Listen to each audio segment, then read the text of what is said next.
Alright folks, let's dive into the world of HVAC control systems. You might be thinking, why bother with controls?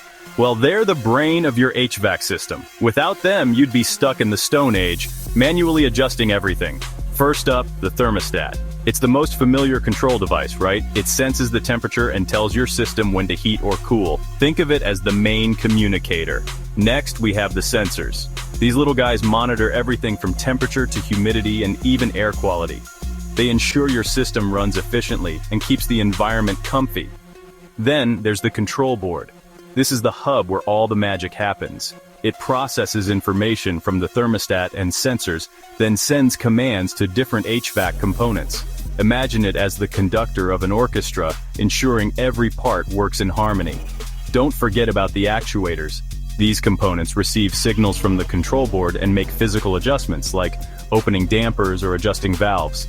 They're the muscles executing the brain's commands, and let's not overlook the energy management systems.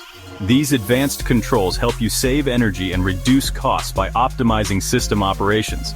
They're like the financial advisors of your HVAC setup. To wrap it up, HVAC control systems are crucial for efficiency, comfort, and savings. They take the guesswork out of managing your system, ensuring everything runs smoothly. So next time you're tweaking your HVAC, remember, it's all about smart controls. Thanks for tuning in. If you found this quick guide helpful, don't forget to like and subscribe for more HVAC tips and tricks. Catch you next time.